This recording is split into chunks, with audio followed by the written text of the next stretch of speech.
Olá! O Palavra do Professor de hoje recebe o delegado da Polícia Civil, Dr. Emerson Vent.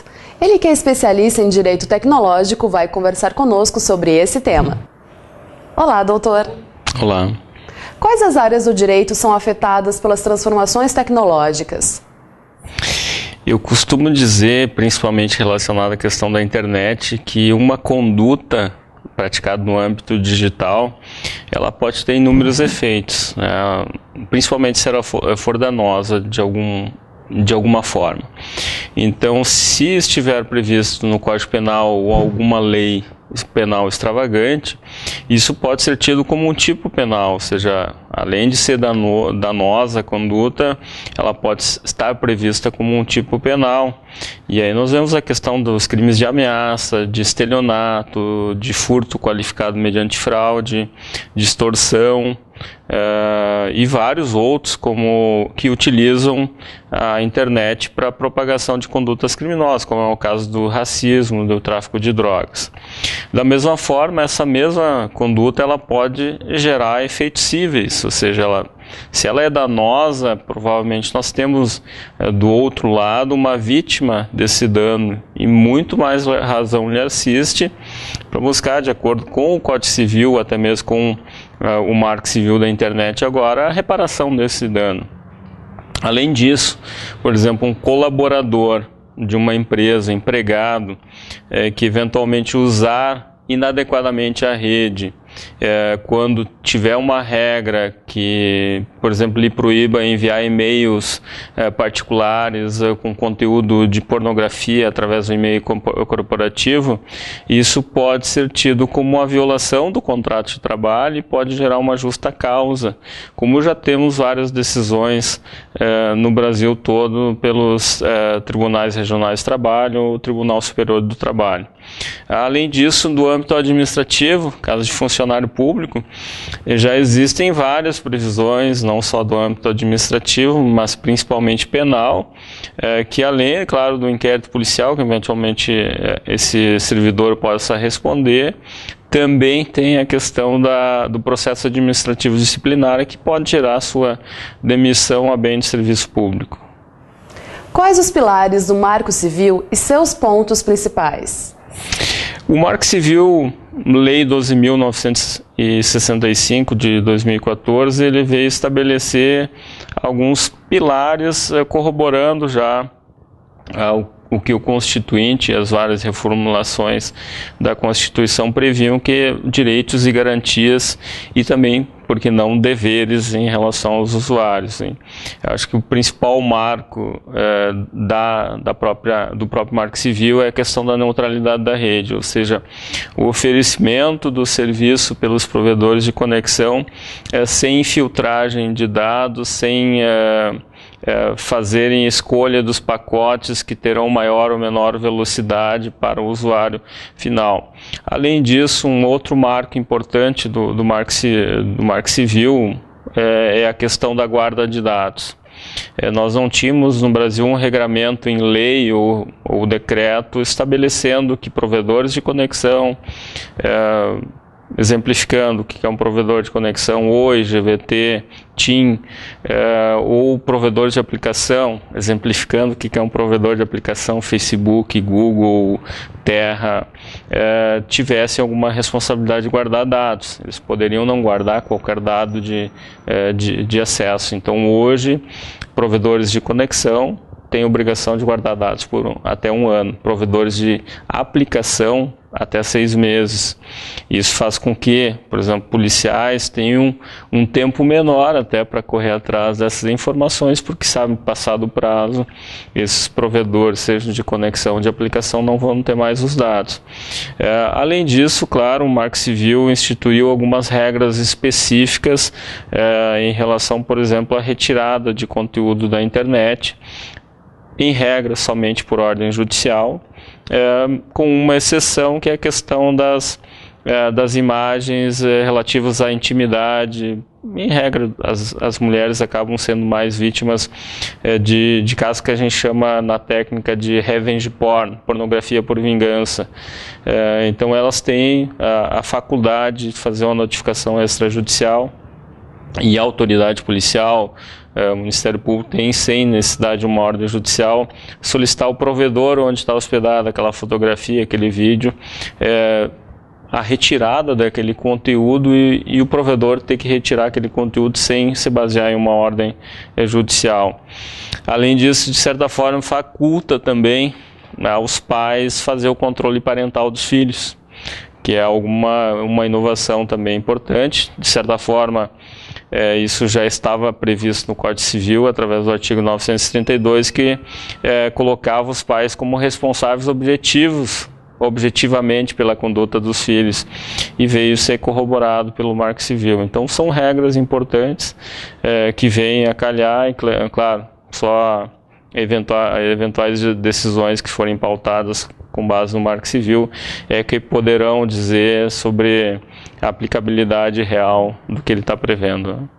O que muda sobre o controle de conteúdo na internet com o Marco Civil e o que o senhor critica nessa nova lei?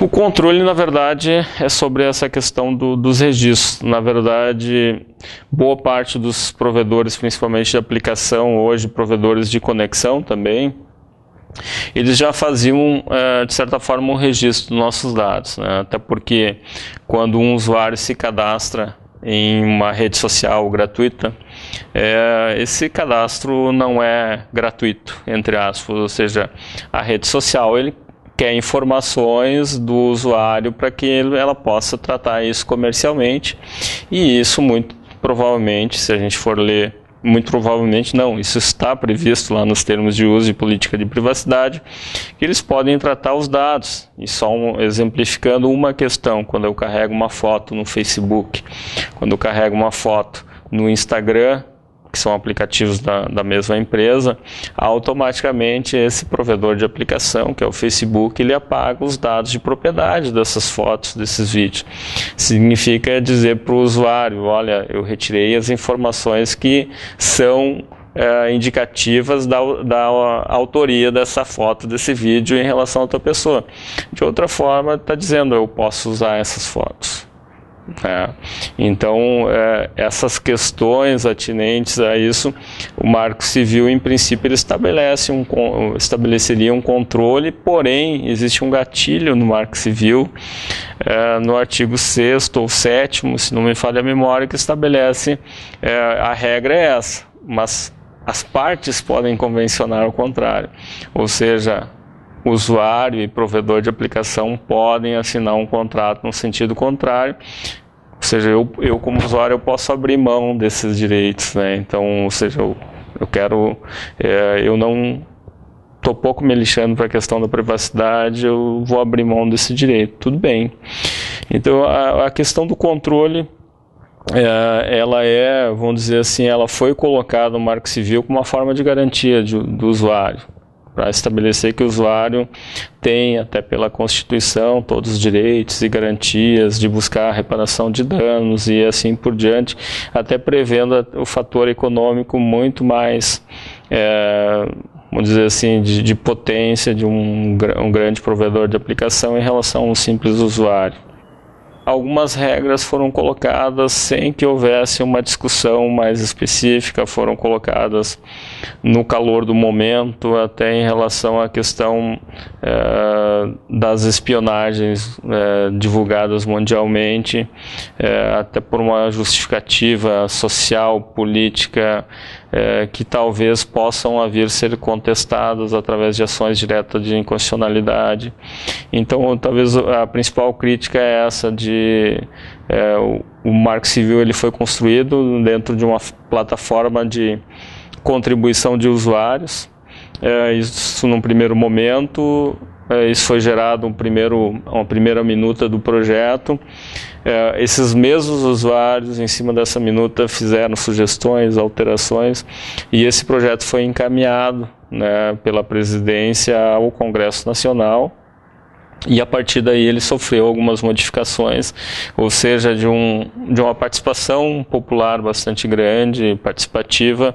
Houve uma questão política que acabou sendo mais forte do que propriamente a participação popular, então essa principal crítica em relação ao Marco Civil. Podemos dizer que o Marco Civil representa o início de uma regularização do direito tecnológico? E o que o futuro aponta nesse sentido? Na verdade, o próprio criador da rede mundial, ele disse em 2007, o Tim Berners-Lee, que a internet precisaria ser controlada de alguma forma. E é claro que a internet é um sistema que se autorregula, autodesenvolve, de certa forma se auto-organiza, mas não pode estar imune ao direito, de maneira nenhuma, né? Até porque, como diz Luhmann, o direito causa irritações na internet, a internet causa irritações no direito, e o direito precisa regulamentar essas condutas, principalmente que tenham, causem danos a outros usuários, empresas, organizações. Então, de certa forma, a regularização ela é importante, mas desde que não fira, e eu acho que o Marco Civil, de certa forma, previu isso.